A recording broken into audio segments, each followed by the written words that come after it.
Hola queridos amigos, qué gusto saludarles. Ahí voy a mirar para allá mejor. Ahí sí. Hola a todos, ¿cómo están? Es un gusto saludarles y darles la bienvenida a un nuevo programa de Solo Jesús. Atención, Chillán, Chillán, Chillán. ¿Cómo estás, mi amigo Daniel Monte Miralles, mi viejo perro? ¿Cómo estás? Oye, bien, gracias a Dios, contento de encontrar una vez más aquí en Solo Jesus, Only Jesus. Así es, mis amigos, una alegría poder encontrarnos, una alegría poder compartir también contigo, Dani.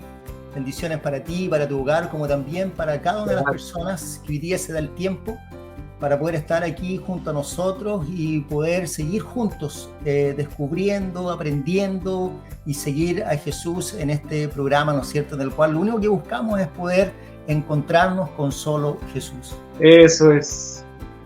Oye, y a propósito de amigos, ¿cómo vamos con nuestra suscripción? Por favor. Oye, vamos bien, cada día vamos subiendo, estamos a 5 personas de alcanzar la meta y ya estamos por entrar a diciembre, así es que por favor a sumarse allí con lo que Dani siempre nos dice. Oye, solo 5, ¿cómo no vamos a llegar esta semana a 5? Ayúdenos por favor, queridos amigos, ayúdenos, envíen el link y la gente se suscriba. Si usted no se ha suscrito al canal todavía, suscríbase ahí por favor en la pantalla, por favor, ponga ahí en la pantalla, estimado. Así es. Ahora que ya se viene Navidad, tómelo como un regalo de bendición, enviar a otra persona allí para que pueda recibir bendición también a través de este programa, a través de escucharnos, ¿cierto? Y aprender más acerca de Jesús. Oye, Dani, también agradecer a las personas que se han estado sumando en temas de oración, aquellos que han dejado los pedidos, pero también personas que se suman y nos ayudan también a orar. Yo agradecido también de aquellos pedidos de oración que el Señor también ha estado respondiendo, y si alguno de ustedes también el Señor ha estado atendiendo, por favor háganos saber para seguir orando allí, para poder sumar a más personas y de esta manera poder compartir toda esta bendición de poder contar con el cuidado y la protección de Dios. Eso es, muy bien. Entonces, bueno, está la campanita, ¿no? Me pusiste la campanita. Campanita. Para que hagan. Ahí está, suscríbase por favor y haga en la campanita para que reciban nuestros videos. Esa es mi parte, ustedes saben.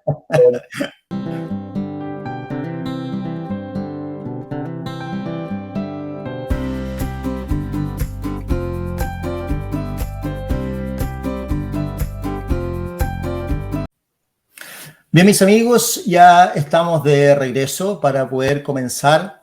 Aquello que nos quedó el miércoles pasado lo dejamos ahí, ¿no es cierto?, solamente como una primera parte, porque a medida que hemos ido avanzando en estos últimos capítulos, recuerden, mis amigos, mis amigas, que el Evangelio de Juan solo tiene 21 capítulos y ya nos encontramos en los últimos, estamos en el capítulo 18 y cada vez más avanzamos en estos últimos acontecimientos que vamos a seguir viendo hoy y que de alguna manera Dani relata allí en el detalle, se va también alimentando de otros evangelios, pero lo que viene allí, el detalle, ¿no es cierto?, la descripción realmente es de una escena muy triste y también de una escena muy cruel de lo que se viene ahora.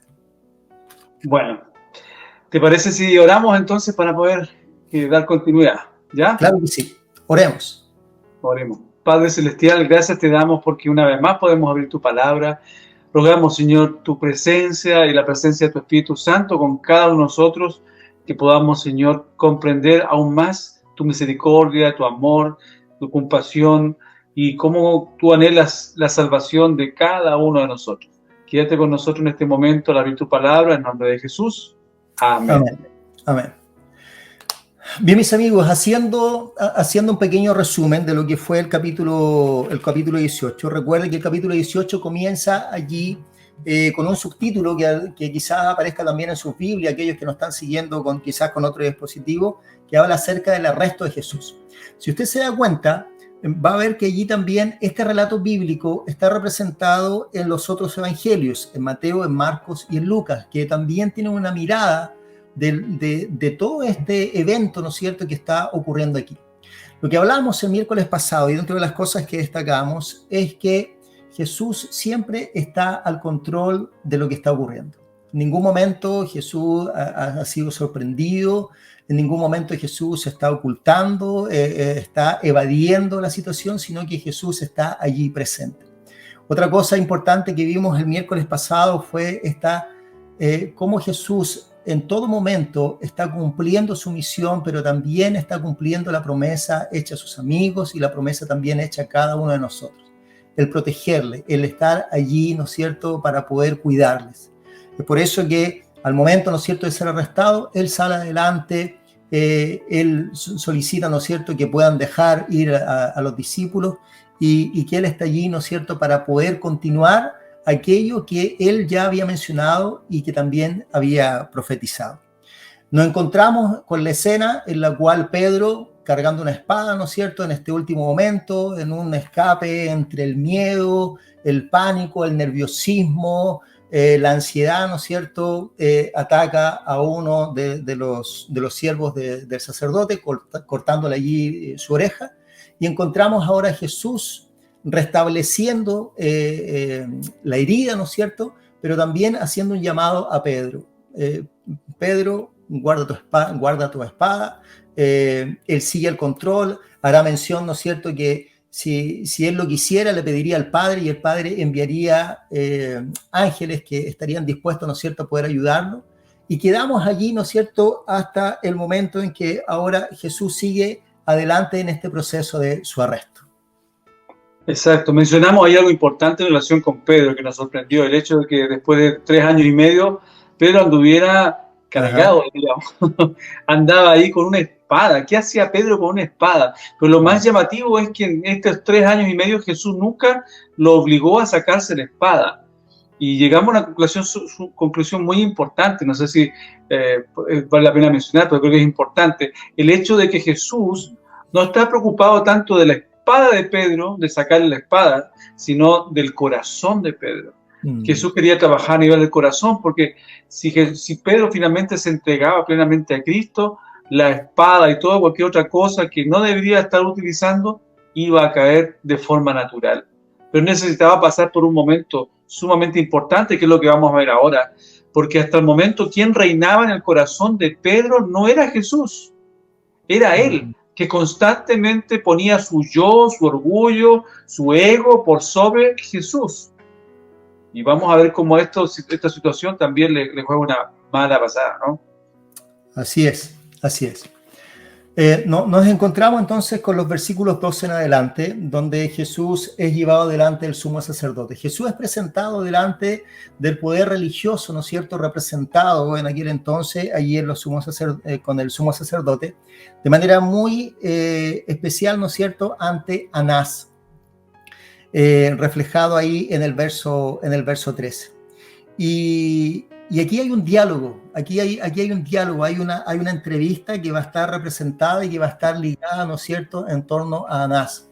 Yo quisiera hacer un poco referencia a eso, Dani, antes de poder entrar a Pedro, porque en este proceso Jesús va a ser entrevistado, va a tener un par de entrevistas en este proceso antes de poder llegar a la cruz. Uno de ellos es este sumo sacerdote que es Anás, donde él necesita saber, hay un par de preguntas que son claves, que son mencionadas allí y que se encuentran en el verso 19, en el cual hace mención, el sumo sacerdote preguntó a Jesús acerca de sus discípulos y de su doctrina. Él quiere saber 2 cosas puntuales. ¿Quiénes son sus discípulos? ¿Dónde está? Me imagino, para poder, ¿no es cierto?, de alguna manera, no sé, frenar, poder saber quiénes son los que están llevando este movimiento, pero además él quiere saber acerca de su doctrina. Dani, cuando preguntamos acerca de la doctrina de Jesús, ¿de qué estamos hablando? ¿A qué se está refiriendo? Normalmente la gente ahí pensaba que los revolucionarios, la gente que levantaba movimientos, tenía que tener tal vez alguna enseñanza particular. ¿Por qué la gente lo seguía? ¿Cierto? ¿Por qué la gente seguía a ese líder? qué es lo que estaba enseñando, cómo está levantando una especie de revolución, por decirlo de cierta manera. Entonces, por eso le preguntan a Jesús, ¿cuál es tu doctrina? ¿De qué se trata? Y bueno, Jesús simplemente dice, la verdad es que yo no he hecho nada escondido. Generalmente los revolucionarios, la gente que hace cosas para crear un ambiente tenso o para destruir a otros, trabaja de manera solapada, de manera escondida, por detrás, sin que nadie sepa las cosas, y de repente explotan las situaciones, explotan las cosas por un lado, por otro lado, ¿cierto? Pero Jesús le dice así, mira, mi doctrina, simplemente pregúntansela a las personas que me han escuchado, porque yo lo he hecho públicamente, no he estado escondido haciendo nada. Y las obras que Jesús hacía eran públicas, las sanidades, ¿cierto?, eran públicas, y los mensajes que Jesús hacía eran públicos, en la sinagoga, en el templo. Entonces Jesús está queriendo hacer una diferenciación clara entre que él no es un revolucionario que viene para levantarse, en otras palabras, contra Roma, que está creando una doctrina, un pensamiento, ¿cierto?, contrario a los romanos, sino que simplemente dice, yo he hablado públicamente, yo he hecho mi obra pública, vean ustedes las obras de lo que se ha hecho y pregúntenle a aquellos que me han escuchado. Dani, me pareciera allí que en la respuesta también de alguna manera está involucrado allí, porque Jesús dice, pregúntale a quienes han oído, como una forma de poder hacer saber, mira, muchas personas han estado allí, quizás todos escucharon, pero no todos oyeron. No sé si puedo establecer ahí alguna diferencia. ¿Será que a Anás no le hicieron llegar los comentarios acerca de Jesús? ¿Será que él está en una completa desconocimiento de lo que Jesús presentaba? Pero aún así le pregunta a Jesús, y es por eso que él se refiere, mira, hay personas que me oyeron, hay personas que tomaron esta palabra, ¿no es cierto?, y la guardaron. Qué buen punto, Corrotito, qué buen punto ese, yo lo encuentro buenísimo. Claro, Jesús como que hace una diferencia entre los que oyen, ¿cierto?, su mensaje. Y también, de cierta manera, dándole un mensaje a ese hombre que había recibido, sin duda, las informaciones. Era claro que había recibido la información de lo que Jesús hacía. O sea, venía a preguntarle cuál es tu doctrina, no tenía sentido. Pero Jesús, de cierta manera, le da un reproche también, diciéndole, pregúntale a las personas que oyen. En otras palabras, estaba diciéndole, tú eres sordo porque no has querido escuchar el mensaje, ¿o no? Exacto. Además, Dani, en la parte del mundo que nosotros vivimos, ¿no?, la parte occidental, hablar acerca de Jesús es un nombre conocido, pero a pesar de que es un nombre conocido, no todos han oído acerca de Jesús. Quizás muchos hemos escuchado acerca de Jesús, pero no todos hemos oído acerca de Jesús. Y aquí en este oír está esta necesidad, ¿no es cierto?, de poder hacer parte de la palabra, de poder no solamente escucharla, sino que llevarla también a la acción. Yo creo que aquí hay una invitación para cada uno de nosotros y de alguna de las personas que hoy día a lo mejor está compartiendo este programa junto a nosotros, que a lo mejor todavía no toma su decisión, que ha escuchado mucho acerca de Jesús, quizá tiene algunas dudas, a lo mejor es tiempo de poder abrir, ¿no es cierto?, el corazón, abrir la mente, abrir los oídos y dar cabida, ¿no es cierto?, a poder oír de Jesús, permitir al Espíritu. Como esa palabra, ese texto bíblico, mi amigo querido, que dice que la fe viene o es por el oír, ¿cierto? La fe viene por el oír, y el oír por la palabra de Dios. El oír da la idea, ¿cierto?, de que tú estás atento o dispuesto a recibir un mensaje y a ponerlo en práctica en nuestra vida. Escuchar puede ser a lo mejor así a la pasada, pero exacto, oír te da la idea de que tú estás realmente interesado en ese mensaje.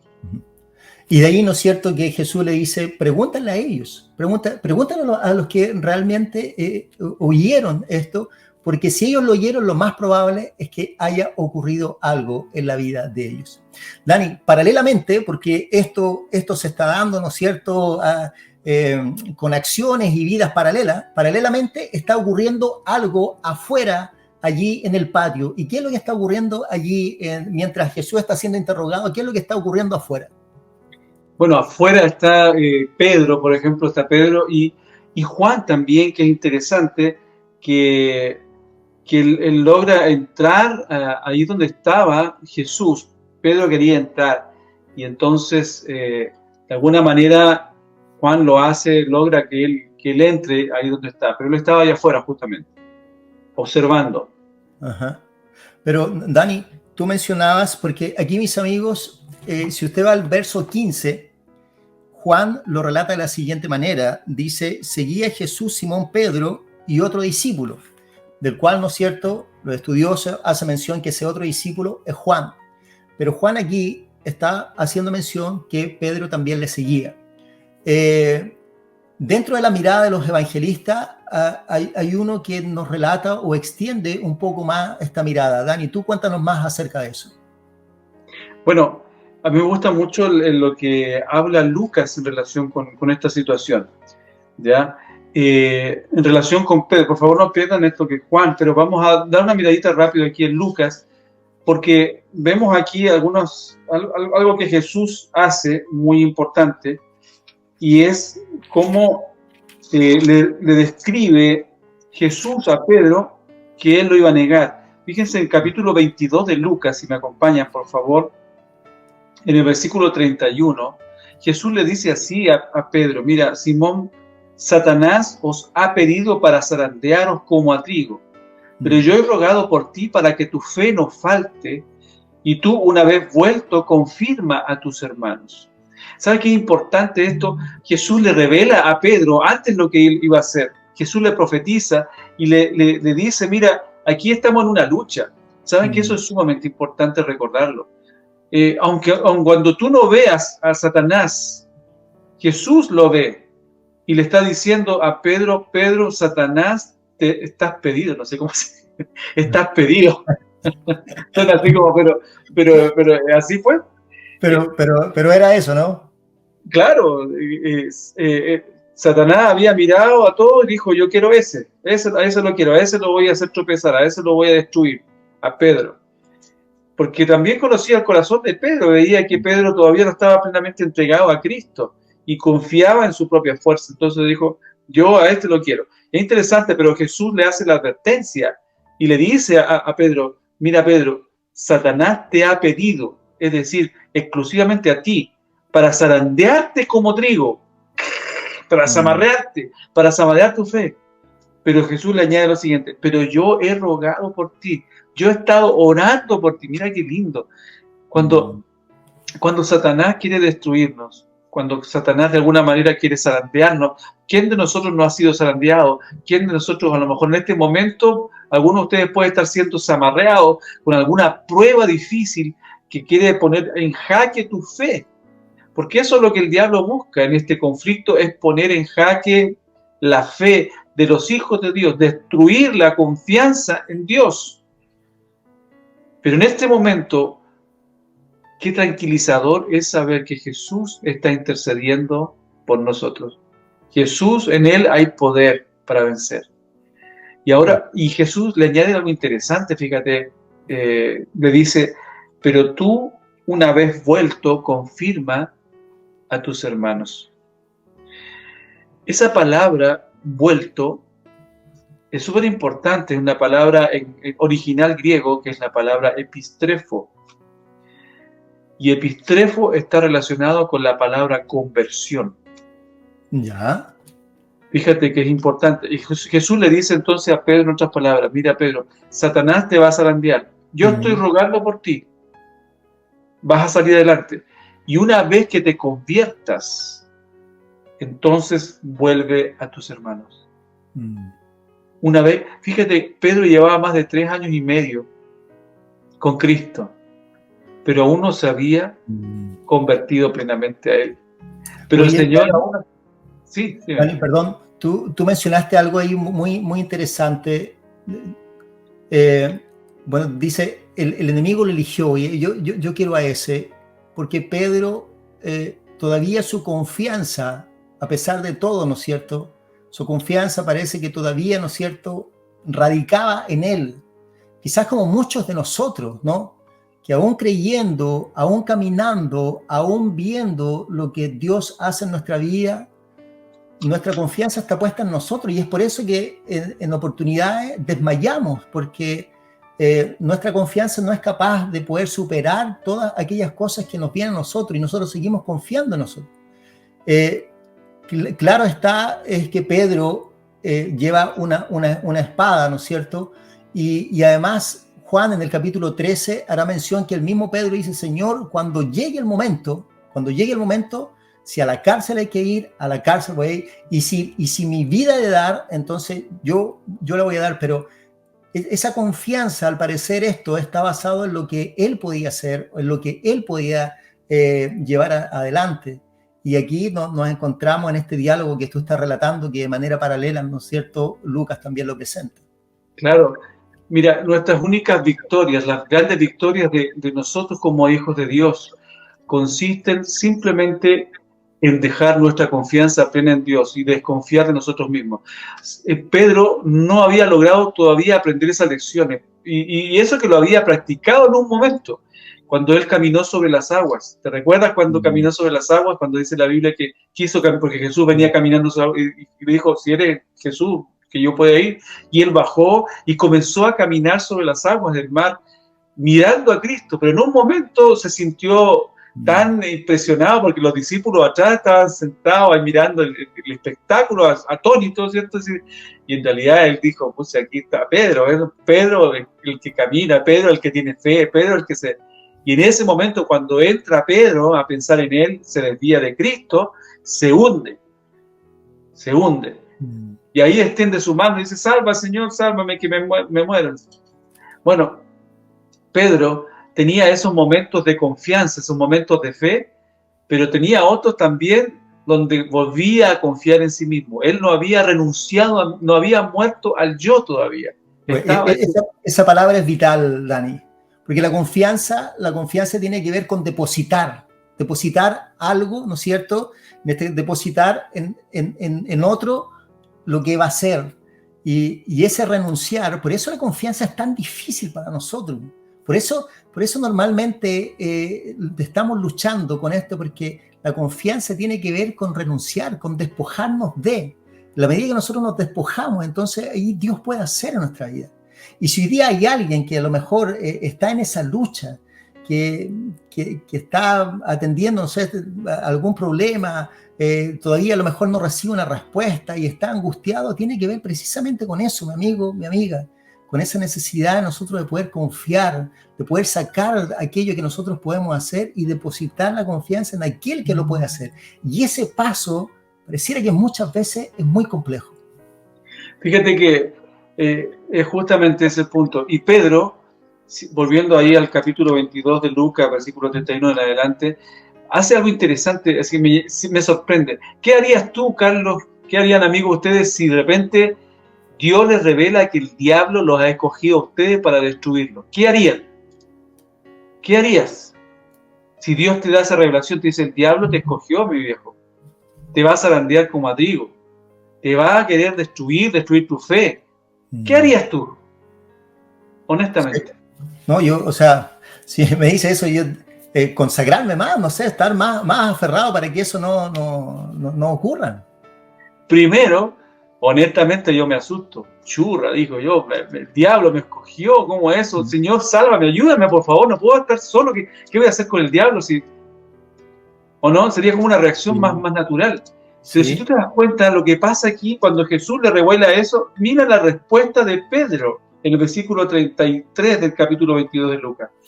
Él le dijo, después de esa revelación del diablo y todo, léelo, por favor, mira.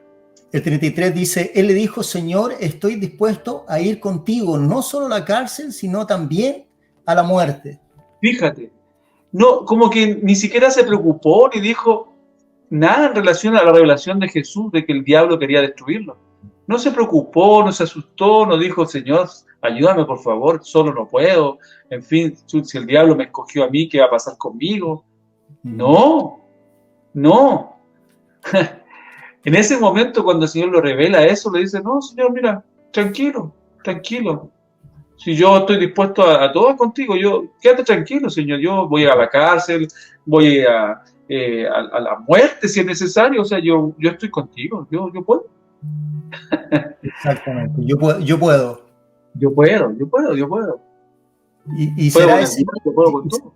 y será ese yo puedo que lo lleva, ¿no es cierto?, a este momento que vamos a mencionar y que el tiempo ya nos está comiendo de nuevo.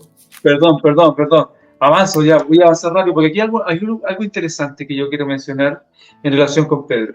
Tal vez no lo voy a mencionar mucho de Juan, pero sí de Lucas. Y es las razones por las cuales Pedro finalmente fue cediendo en su vida hasta negar a Jesús. ¿Ok? Entonces, aquí hay algo interesante que está aquí en el versículo 54 de Lucas 22. Miren, lean conmigo, dice, lo prendieron, lo llevaron, lo condujeron a casa del sumo sacerdote y Pedro lo seguía de lejos. Aquí hay un punto súper importante. Dice la Biblia que Pedro estaba siguiendo a Jesús, pero lo seguía de lejos. Cuando nosotros seguimos de lejos a Cristo, entonces comenzamos a perdernos de Él, comenzamos a distanciarnos de Jesús. Eso también hace que nuestra fe, nuestra confianza en Él se vaya enfriando. No podemos seguir de lejos a Cristo, tenemos que estar ahí con Él. ¿Y cómo seguir a Jesús cerca? Bueno, tenemos que identificarnos con el Señor cada día, dedicarle tiempo a conversar con el Señor, a leer su palabra, en fin, seguir de cerca a Cristo. Si empezamos a distanciarnos de Jesús, lo más probable es que Satanás también quiera destruirnos y quiera zarandearnos y en alguna prueba nos va a hacer una zancadilla y vamos a caer. No podemos así seguir a Jesús de lejos. Eso es lo primero. En segundo lugar, aquí hay otra cosa interesante que dice así, en el versículo siguiente, versículo 55, dice que encendieron fuego, describiendo la situación, en medio del patio, se sentaron alrededor y también Pedro se sentó entre ellos. Aquí hay otro aspecto interesante, amigo mío, y es el hecho de que Pedro se mezcla con ellos y se sienta como un espectador. Hay momentos tan claves en los cuales nosotros no podemos ser espectadores. No fuimos, de hecho, querido Carlitos, amigos, tú y yo en este tiempo en el cual estamos viviendo, más que nunca, no fuimos llamados para ser espectadores, para sentarnos tranquilamente a ver el drama del fin de este mundo y cómo avanza. No estamos llamados para eso. Estamos llamados a identificarnos con Cristo y a ser partícipes, a ser actores en esta obra, diríamos de cierta manera, por decirlo así, de la historia de la humanidad. No podemos sentarnos, acomodarnos en nuestro metro cuadrado, en nuestra zona de confort, para con todo el mundo ver lo que está ocurriendo. Y ahí Pedro nuevamente se cae. Más abajo vamos a ver que le preguntan nuevamente, le dicen, tú estabas con ellos, tú eras uno de ellos. Y él dice, no, yo no soy de ellos, ¿cierto? Yo no los conozco, en fin, comienza a negar su propia identidad. Yo no soy de ellos. Y ya negando su identidad, finalmente niega al mismo Señor Jesús. Yo no soy de su discípulo. Exacto. Entonces, Juan sí. va a relatar que en esta última parte, ¿no es cierto?, de la negación, dice el verso 25, 26, que van ahí ligados dos momentos en los que Juan relata, ¿no es cierto?, esta parte de la negación. En la tercera vez dice, uno de los siervos del sumo sacerdote, pariente de aquel a quien Pedro había cortado la oreja, le dijo, o sea, alguien que había estado allí y que había atacado a un familiar, así que visualmente lo tenía muy bien reconocido. Exactamente, y le pregunta ahora, ¿no es cierto?, ¿no te vi yo en el huerto con él? Y ahí viene, ¿no es cierto?, esto que tú mencionas, negó Pedro otra vez. Y aquí viene el resultado. El resultado final, bueno, volviendo ahí a Lucas, que estamos haciendo el paralelo con Lucas, ¿cierto? Ahí en el versículo 60, Pedro dice así, hombre, no sé lo que dices. Y enseguida, mientras él todavía hablaba, el gallo cantó. Y mira aquí lo que pasa, a mí el versículo 61 me conmueve. Dice, entonces, vuelto el Señor, miró a Pedro. Y Pedro se acordó de la palabra del Señor que le había dicho: antes que el gallo cante, me negarás 3 veces. Y Pedro salió fuera y lloró amargamente. ¡Qué tremendo! Yo te preguntaba hace un ratito atrás, cuando hablábamos antes de empezar, en qué ubicación física se encontraba Pedro de Jesús, ¿cierto? Y entonces claramente nos dimos cuenta que Pedro estaba a espaldas de Jesús. Y qué duro es. Seguramente para ti te ha pasado alguna vez cuando sabes que un amigo que tú amas, que tú quieres, ha estado hablando mal de ti a espaldas tuyas. Qué triste, porque finalmente puedes sentirte decepcionado, con rabia, con ira, con decir: ya no quiero saber más de esta persona, no quiero saber más de esta persona, me decepcionó, no quiero más, me fue infiel, está hablando a mi espalda, yo que lo quiero tanto, yo que lo he atendido, yo que lo he cuidado, yo que lo he, en fin, y viene a hablar mal de mí, más encima hablando mal a mi espalda. ¡Qué terrible! Pero fíjate en la reacción de Jesús. Jesús simplemente se da vuelta cuando Pedro lo está negando y le está hablando mal de él, peste de él, porque la verdad es que hablaba incluso con improperio, con garabato y cosas así, no se identificaba, porque otro evangelista dice que lo identificaron incluso por su manera de hablar con Cristo. Y él, para que no lo identificaran con Cristo, empieza a hablar garabato, empieza a hablar feo, todo eso. Y en ese momento Jesús hace solo un gesto, y a mí me impresiona, querido Carlos, querido amigo, el poder que hay en una mirada. El poder de una mirada. Con una mirada tú puedes decir tantas cosas. Puedes odiar, puedes matar con una mirada, o puedes transmitir amor, cariño, misericordia. Una mirada hace la diferencia. Y la mirada de Cristo, eso es otra cosa. O sea, la mirada de Cristo es una mirada llena de amor, llena de compasión. No hay censura en la mirada de Jesús. Hay misericordia, hay comprensión. Él conocía perfectamente el corazón de su discípulo, de la flaqueza, y él no lo censura, él no lo critica, él no lo queda mirando con rabia. No, una mirada tierna de amor, de compasión, traspasó el corazón endurecido de Pedro. El yo de Pedro, el ego de Pedro fue quebrantado. Fíjate que fue quebrantado no por los milagros de Jesús. El corazón duro de Pedro fue quebrantado por una mirada simplemente de misericordia. Y aquí es donde Pedro se desploma. Ahí es donde Pedro se rompe en 1000 pedazos. Y sale y llora amargamente porque se da cuenta de lo miserable que él es. Ese es el camino de la victoria. El camino de la victoria es reconocer finalmente, en primer lugar, quién soy yo, para que de esa manera Jesús pueda estar en nuestra vida. Amén, amén. Quizás, Dani, poder finalizar con esta última lección en la cual tú nos has guiado en lo que ha sido este paralelo de lo que está ocurriendo, ¿no es cierto? Allí, mientras Jesús está siendo interrogado, y aún sabiendo Jesús a lo que va, se da estos tiempos. Y cómo también descubrimos hoy que Jesús había adelantado esto, había adelantado el momento, había hecho provisión para Pedro, porque voy a orar por ti, para que tu fe no falte. Pero no solamente eso, sino que también le mencionó la victoria que iba a haber. Pero le mencionó, ¿no es cierto? Tú nos contaste hoy día, y la Biblia así lo expresa, ¿no es cierto? Y una vez que te hayas convertido, vuélvete.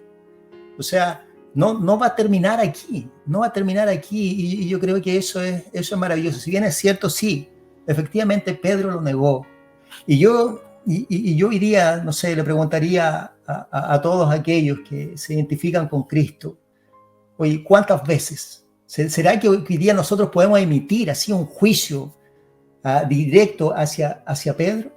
¿Será que nosotros nunca hemos negado a Jesús? La Biblia hace mención que Pedro lo negó 3 veces y está establecido y escrito. Pero ¿y si se escribieran las negaciones nuestras?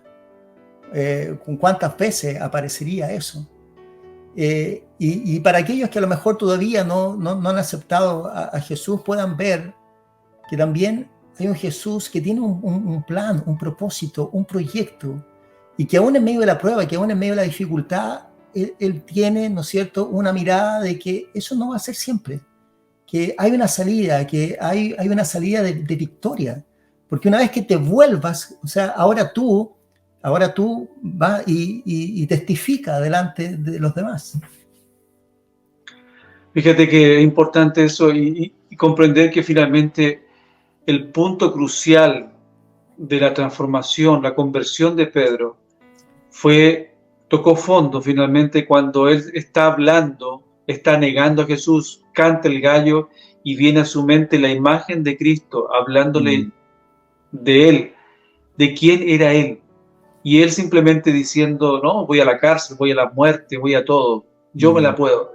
En ese momento se destruye Pedro y dice, yo, la verdad es que me doy cuenta, y lloró amargamente su condición.